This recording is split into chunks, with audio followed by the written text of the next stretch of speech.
नमस्कार दोस्तों, आज की इस रोमांचक कहानी में आप सभी का स्वागत है। नोएडा के एक शानदार अपार्टमेंट में सुबह की धूप खिड़कियों से छनकर लिविंग रूम के संगमरमर के फर्श पर बिखर रही थी। अविनाश बैठा अपना लैपटॉप चेक कर रहा था, जबकि उसकी पत्नी तनीषा किचन में नाश्ता तैयार कर रही थी। वे दोनों अपनी शादी के 10 साल पूरे कर चुके थे। समय के साथ उनका रिश्ता आरामदायक जिम्मेदारियों में बदल चुका था, जहां एक दूसरे की उपस्थिति सहज थी, लेकिन जुनून और रोमांच धुंधला सा गया था। अविनाश एक सफल कॉर्पोरेट एग्जीक्यूटिव थे और तनीषा एक इंटीरियर डिजाइनर। दोनों की दुनिया शुभ, अव्यवस्थित और नियमित थी। दरवाजे की घंटी बजी। तनीषा ने दरवाजा खोला तो सामने उसकी छोटी बहन शालिनी खड़ी थी। चेहरे पर एक चमकती हुई मुस्कान और आंखों में बड़े बड़े सपने लिए।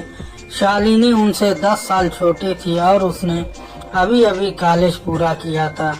उसे नोएडा में एक मल्टीनेशनल कंपनी में नौकरी मिल गई थी।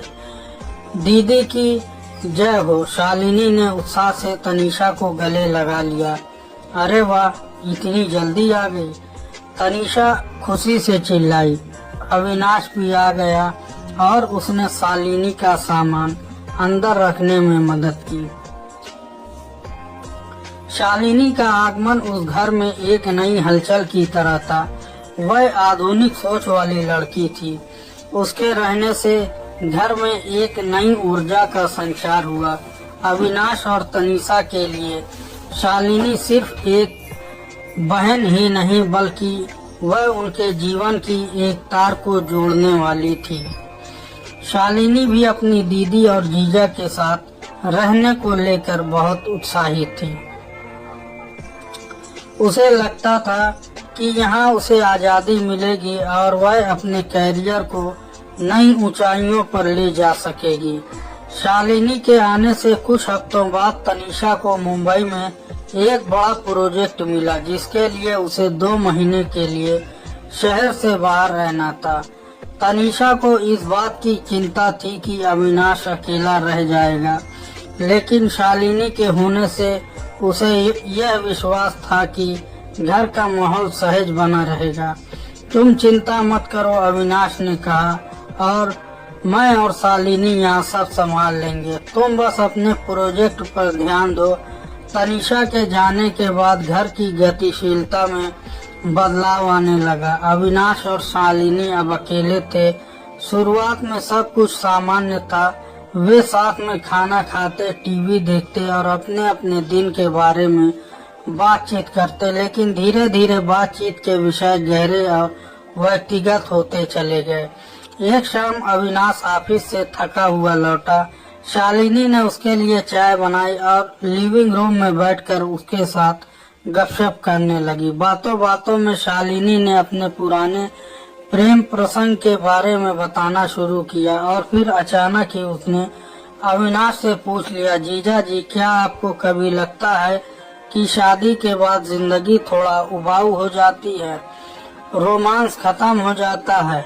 अविनाश निशब्द रह गया। यह सवाल उसके मन की गहराइयों में छुपी एक भावना को छू गया था, जिसे वह खुद भी स्वीकार नहीं कर पा रही थी। उसने संयम रखते हुए जवाब दिया, ऐसा हर रिश्ते में होता है शालिनी, यह सामान्य है। लेकिन शालिनी का यह सवाल एक बीज की तरह था जो अविनाश के मन में पड़ गया और अंकुरित होने लगा। अगले कुछ दिनों में शालिनी का व्यवहार और भी साहसिक होता गया। वह घर में ऐसे ऐसे कपड़े पहनकर घूमती जो सीमा रेखा के बिल्कुल करीब थे। वह अविनाश के साथ शारीरिक संपर्क बढ़ाने लगी। कभी बात करते हुए उसको छू लेना तो कभी हंसते हुए उसके कंधे पर सर रख देना। अविनाश खुद को असहज महसूस कर रहा था, लेकिन एक अजीब सी लाचारी और गुप्त रोमांस के कारण वह कुछ बोल नहीं पा रहा था।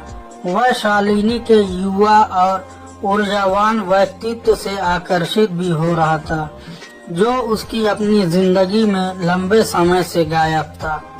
एक रात अविनाश अपने कमरे में लेटा हुआ था कि शालिनी बिना दरवाजा खटखटाए अंदर आ गई।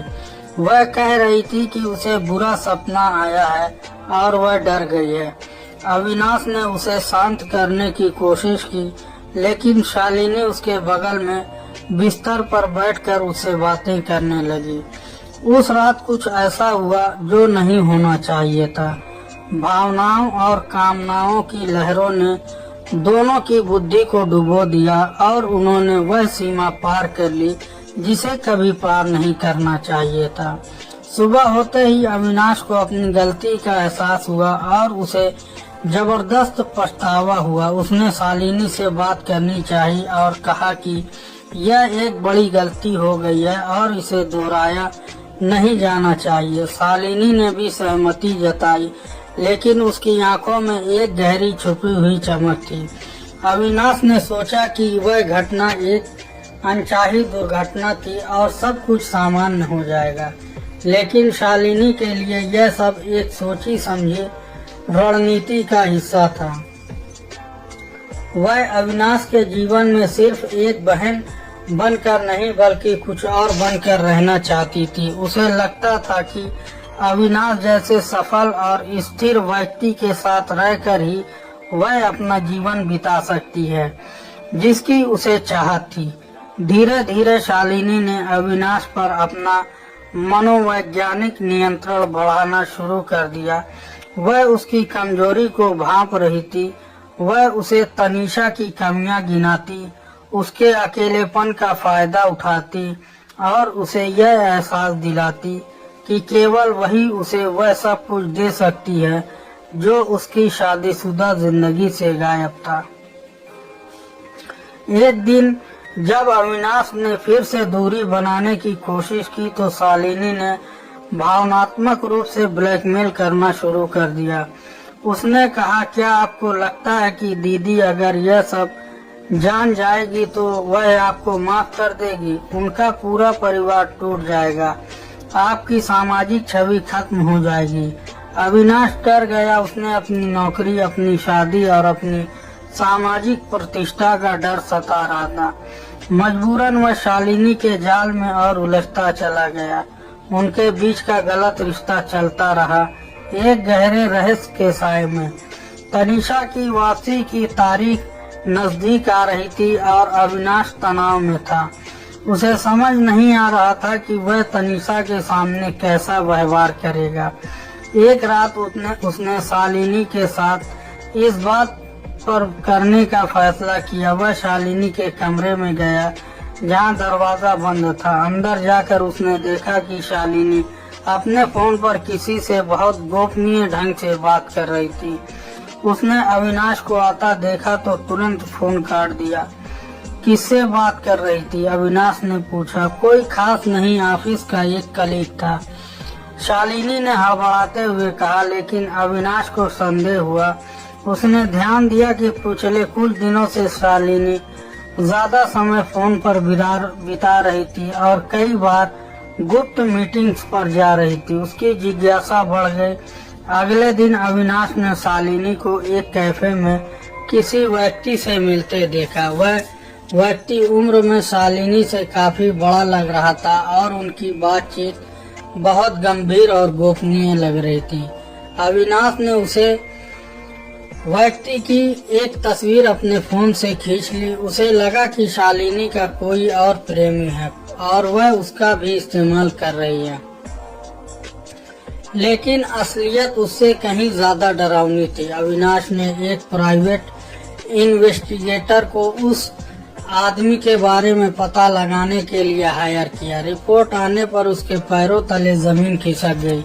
वह आदमी राहुल नाम का एक जाना माना ब्लैकमेलर और साइबर अपराधी था, जो अमीर और प्रभावशाली लोगों को फंसाकर उनसे पैसे ऐंठने के लिए जाना जाता था। अविनाश को सब कुछ समझ में आ गया। शालिनी का उसके साथ कोई भावनात्मक लगाव नहीं बल्कि एक सुनियोजित षड्यंत्र था। शालिनी और राहुल साथ मिलकर काम कर रहे थे। शालिनी का काम था कि वह अमीर और स्थिर पुरुषों के जीवन में घुसपैठ करे और उनके साथ अतरंग हो और फिर राहुल उस रिश्ते का इस्तेमाल ब्लैकमेलिंग के लिए करे। अविनाश को याद आया कि कैसे शालिनी ने कई बार उसके अंतरण क्षणों को चुपके से रिकॉर्ड किया था। वह निशब्द था, उसे अपनी मूर्खता पर गुस्सा आ रहा था। उसने तुरंत शालिनी का सामना करने का फैसला किया। उस रात अविनाश ने शालिनी को सब कुछ बता दिया और राहुल की तस्वीर उसके सामने रख दी।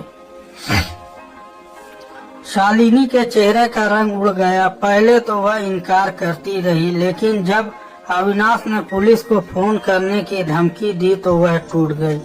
उसने रोते हुए सब कुछ कबूल कर लिया। उसने बताया कि कैसे राहुल ने कॉलेज के दिनों में ही उसे फंसाया था,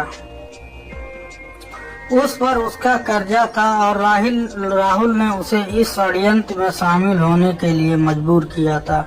शालिनी ने कहा कि वह अविनाश से प्यार करती है और उसने यह सब अपनी मर्जी से नहीं किया, लेकिन अविनाश के लिए अब सच्चाई सामने आ चुकी थी। उसे एहसास हुआ कि शालिनी का प्यार का इजहार भी इस षड्यंत्र का एक हिस्सा था। अविनाश ने शालिनी को घर छोड़ने का आदेश दिया। उसने कहा कि अगर वह तुरंत चली गई और उसने और राहुल ने कभी उससे संपर्क करने की कोशिश की तो वह पुलिस के पास जाएगा। डरी हुई शालिनी ने उसी रात अपना सामान बांधा और चली गई, लेकिन अविनाश जानता था कि समस्या का अंत नहीं हुआ है। राहुल जैसा खतरनाक आदमी चुप बैठने वाला नहीं था। उसने एक योजना बनाई। उसने शालिनी के फोन को हैक करके राहुल के साथ उसकी सारी बातचीत का रिकॉर्ड हासिल कर लिया, जिसमें उनकी सारी गुप्त योजनाएं और पिछले शिकारों के बारे में बातचीत थी। फिर उसने राहुल को एक झूठी पहचान के तहत मिलने का प्रस्ताव भेजा, यह दिखाते हुए कि वह एक नया अमीर शिकार है। मीटिंग एक होटल रूम में तय हुई। अविनाश ने पहले से ही पुलिस को सूचित कर दिया और पूरे कमरे में छिपे हुए कैमरे लगा दिए। जैसे ही राहुल ने अविनाश को ब्लैकमेल करने की कोशिश की और पैसों की मांग की, पुलिस ने अंदर जाकर उसे गिरफ्तार कर लिया। उसके पास से शालिनी और अन्य लोगों के लिए साथ की गई ब्लैकमेलिंग के सबूत भी बरामद हुए। अब सबसे कठिन काम बचा था तनीषा को सच बताना। तनीषा मुंबई से लौट आई थी और उसे आश्चर्य था कि शालिनी कहाँ है। अविनाश ने हिम्मत जुटाई और तनीषा के सामने सारी कहानी रख दी, अपनी गलती से लेकर शालिनी के षड्यंत्र और राहुल की गिरफ्तारी तक। सब कुछ तनीषा सुनकर सन्न रह गई। उसे गुस्सा आया, दुख हुआ और विश्वासघात का एहसास हुआ। उसने अविनाश को घर छोड़ने को कहा। अगले कुछ हफ्ते अविनाश के लिए नर्क के सामान थे। वह एक होटल में रह रहा था और तनीषा से माफी मांगने और उसे समझाने की कोशिश कर रहा था। उसने थेरेपी शुरू की और खुद को सुधारने का पूरा प्रयास किया। धीरे धीरे तनीषा ने महसूस किया कि अविनाश वाकई पश्चाताप कर रहा है और वह इस रिश्ते को बचाना चाहता है। उसने यह भी समझा कि अविनाश एक शिकार था, हालांकि उसकी अपनी कमजोरी जिम्मेदार थी। उन्होंने मिलकर फैसला किया कि वह एक दूसरे को माफ करेंगे और अपने रिश्ते को फिर से मजबूत करने की कोशिश करेंगे। शालिनी को राहुल के खिलाफ गवाही देने के बाद कुछ समय के लिए जेल हुई, लेकिन क्योंकि वह मुख्य अपराधी नहीं थी और उसने सिर्फ सहयोग किया था, इसलिए उसे जल्द ही जमानत मिल गई। वह शहर छोड़कर चली गई, अपनी गलतियों और उस दुख को साथ लेकर जो उसने अपनों को दिया था।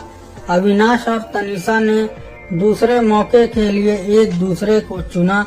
उन्होंने संयुक्त परामर्श लिया और अपने रिश्ते में खोए हुए विश्वास और प्यार को फिर से बनाने की कोशिश की। यह आसान नहीं था। हर लड़ाई के बाद उस विश्वासघात की छाया मंडराती थी, लेकिन इस बार नहीं। उन्होंने सीखा कि संचार कितना जरूरी है। उन्होंने एक दूसरे के लिए समय निकाला, नए शौक विकसित किए और उस रोमांच को फिर से खोजा जो कभी उनके रिश्ते की बुनियाद था। 1 साल बाद अविनाश और तनीषा की शादी की सालगिरह थी। वह एक छोटे से रिजॉर्ट में छुट्टी मना रहे थे। चांदनी रात में समुद्र किनारे बैठकर तनीषा ने कहा, कभी कभी लगता है कि वह सब एक बुरा सपना था। अविनाश ने उसका हाथ थाम लिया, लेकिन उस बुरे सपने ने हमें सिखाया कि असली ताकत क्या है।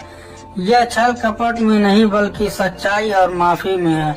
मैं हमेशा तुम्हारा शुक्रगुजार रहूंगा कि तुमने मुझे दूसरा मौका दिया। तनीषा ने मुस्कुराते हुए कहा, हमने एक दूसरे को मौका दिया अविनाश, और इस बार हम इसे और भी मजबूती से बनाएंगे। उनकी कहानी एक चेतावनी थी कि कैसे लालच, कमजोरी और छल पूरे जीवन को तबाह कर सकते हैं, लेकिन यह एक उम्मीद की कहानी भी थी। गहरे जख्म भी भर सकते हैं अगर दो लोग सच्चे दिल से एक दूसरे को माफ करने और फिर से शुरुआत करने का साहस जुटा पाए। उन्होंने सीखा कि असली रोमांच बाहर नहीं बल्कि एक दूसरे के अंदर छुपे हुए हैं, बशर्ते उसे खोजने की इच्छा शक्ति और धैर्य हो। और इस बार वे अपनी इस नई यात्रा में एक दूसरे के सबसे मजबूत साथी थे। तो दोस्तों, यह थी हमारी आज की कहानी। अगर आपको पसंद आए तो लाइक कर दें और हमारे चैनल को भी सब्सक्राइब कर लें। मिलते हैं अगले वीडियो में, तब तक